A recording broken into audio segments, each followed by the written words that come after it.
Alright, what's up guys? Welcome to Promotech. Thanks for tuning in. The Pixel 11 Pro doesn't look like a performance or battery upgrade on paper, but underneath that familiar shell, Google is quietly changing how power is used, saved, and stretched across your day. And these shifts don't show up in benchmarks. They show up weeks later when your phone still feels fast and your battery just refuses to die. Let's dive right into the video, because this is one of those upgrades you don't notice until you go back.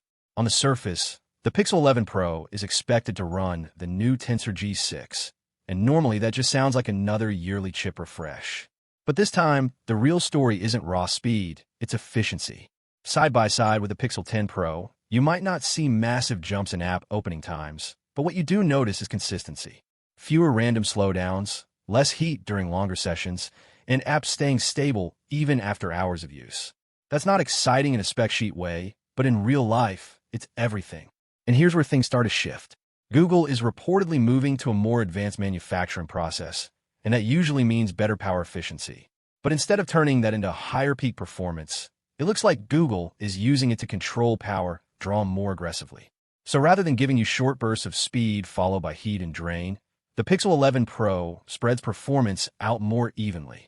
Compared to older Pixels that sometimes felt fast and then suddenly sluggish, this feels controlled.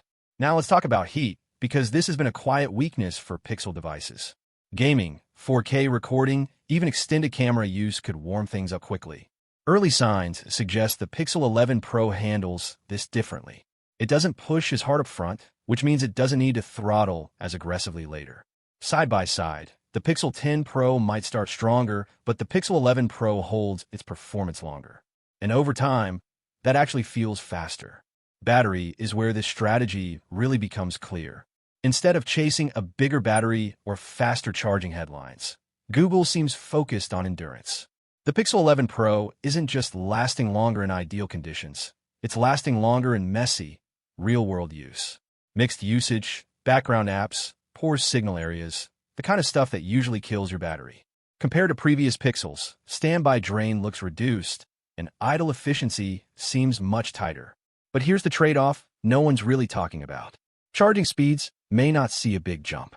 While other brands push ultra-fast charging, Google appears to be sticking with a slower, battery health-focused approach. That means you might not get that quick 10-minute top-up boost like some competitors offer. Instead, you're getting a battery that degrades slower over time. It's a long-term decision, but it might feel limiting in daily use. Quick pause, because this actually connects. A lot of you watching are trying to stay productive, manage content, or even run a YouTube channel. And tools like Walverse or Wolver help track performance, optimize workflows, and understand where your time and energy actually go. And that's kind of what Google is doing here, optimizing how resources are used rather than just increasing them. Coming back, there's also a quiet shift in how background tasks are handled. The Pixel 11 Pro seems more aggressive at deciding what really needs power. Apps you haven't touched get limited faster, while the ones you use daily stay ready. Compared to older Pixels where everything kind of ran equally, this feels smarter, but also more controlled. Some users might love the efficiency, others might feel like they've lost a bit of freedom. And that leads to a bigger question. If performance becomes more stable, batteries last longer, and everything feels smoother over time, but peak speed and fast charging don't really improve, is that actually progress, or just a different kind of compromise? Also, real quick, over 70% of you watching right now aren't subscribed, and if you're into understanding tech beyond just numbers, you're missing out on a community that actually sees where things are going before they become obvious. Because if Google keeps moving in this direction, focusing on control, efficiency, and long-term stability, are we heading toward phones that feel the same on day 1 and day 500, or are we slowly losing that sense of raw power that used to define flagship upgrades?